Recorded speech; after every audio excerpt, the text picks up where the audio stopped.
परिचय। अर्जुन और उसके पिता गर्मियों के लिए वस्त्र खरीदने निकले हैं। वे दोनों ऐसे वस्त्र ढूंढ रहे हैं जो शीतल, आरामदायक, हल्के और रखरखाव से मुक्त हों। अर्जुन ने एक सूती शर्ट चुनी। पिता को वह पसंद नहीं आई क्योंकि यह भारी थी और यह आसानी से सिकुड़ जाती है। तब अर्जुन ने एक सिंथेटिक शर्ट चुनी जो हल्की थी और यह सिकुड़ती नहीं थी। उसके पिता ने इसे भी नापसंद कर दिया क्योंकि यह नमी को अच्छे से सोखती नहीं है। अंततः 2 लंबे घंटों के बाद उन्हें वह शर्ट मिल गई जो मिले जुले कपड़े की बनी थी और उसमें वो सभी विशेषताएं थीं जो वो ढूंढ रहे थे। इस पाठ में हम रेशे और कपड़े के बारे में जानेंगे। आओ सीखें। वस्त्रों का महत्व बताना, रेशे को परिभाषित करना, प्राकृतिक और कृत्रिम रेशे में विभेद करना, कपड़े की बुनाई, रंगाई, डिजाइन और सिलाई के बारे में बताना।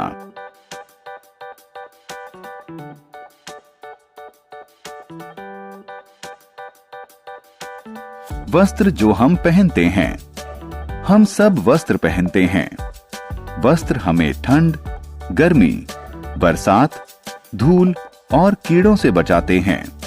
हम मौसम और अपने काम के अनुसार वस्त्रों का चयन करते हैं। हम जो वस्त्र पहनते हैं वो हमारे नजरिए और व्यक्तित्व को दर्शाते हैं। रेशा। रेशा वह कच्चा माल है जिससे वस्त्रों का निर्माण होता है। रेशे विभिन्न चरणों से गुजरकर वस्त्र बनते हैं।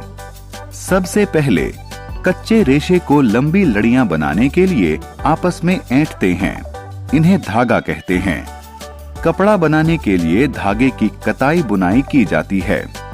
कपड़े का प्रयोग लोगों की जरूरत के अनुसार विभिन्न आकार और प्रकार के वस्त्र बनाने के लिए किया जाता है। रेशे 2 प्रकार के होते हैं। 1. प्राकृतिक रेशे। 2. कृत्रिम रेशे। प्राकृतिक रेशे।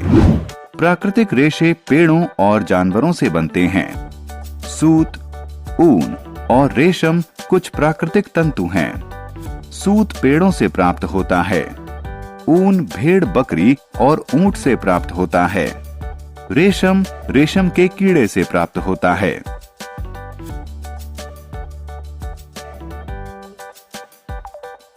कृत्रिम रेशे। कृत्रिम रेशे मानव निर्मित होते हैं। नायलॉन, पॉलिस्टर इत्यादि कृत्रिम रेशों के उदाहरण हैं। कृत्रिम रेशों से बने कपड़े सस्ते होते हैं, जल्दी सूखते हैं और सिकुड़ते नहीं हैं। आमतौर पर मजबूत और मुलायम कपड़ा बनाने के लिए कृत्रिम रेशों को प्राकृतिक रेशों के साथ मिला दिया जाता है। बुनाई।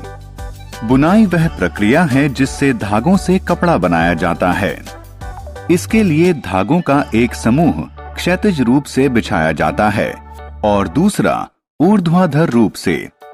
इस तरह एक दूसरे को काटते हुए धागों को बुनावट कहते हैं।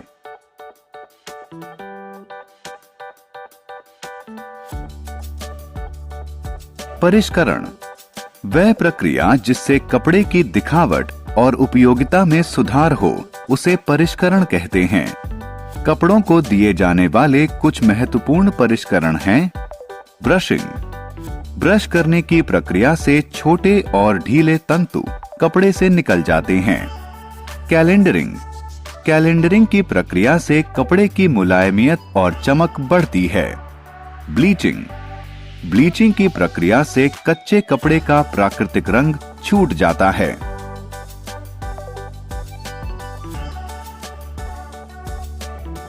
रंगाई। कपड़े को नया रंग देने को रंगाई कहते हैं। एक कपड़े को रंगने के लिए पहले गर्म पानी में रंग और नमक का घोल तैयार किया जाता है। इसके बाद कपड़े को इसमें डुबोया जाता है। कपड़े को 1 घंटे बाद बाहर निकालकर धोया जाता है। अंत में कपड़े को सुखाया जाता है।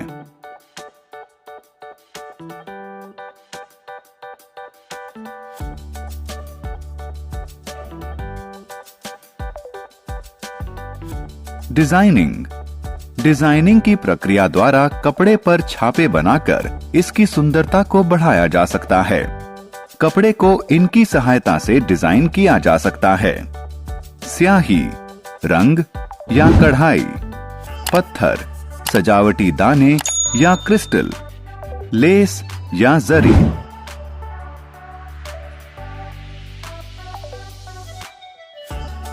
सिलाई। सिलाई वह प्रक्रिया है जिससे कपड़ों को वस्त्रों में बदला जाता है। इसमें कपड़े को सुई और धागे से सिला जाता है। पुराने दिनों में सिलाई हाथ से की जाती थी, लेकिन आजकल सिलाई मशीन से की जाती है।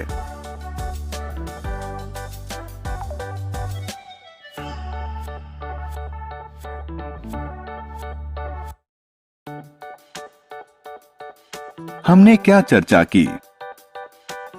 वस्त्र हमें ठंड, गर्मी, बरसात, धूल और कीड़ों से बचाते हैं।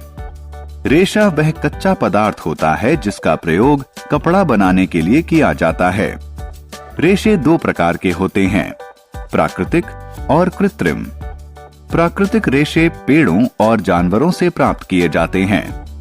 कृत्रिम रेशे का निर्माण होता है।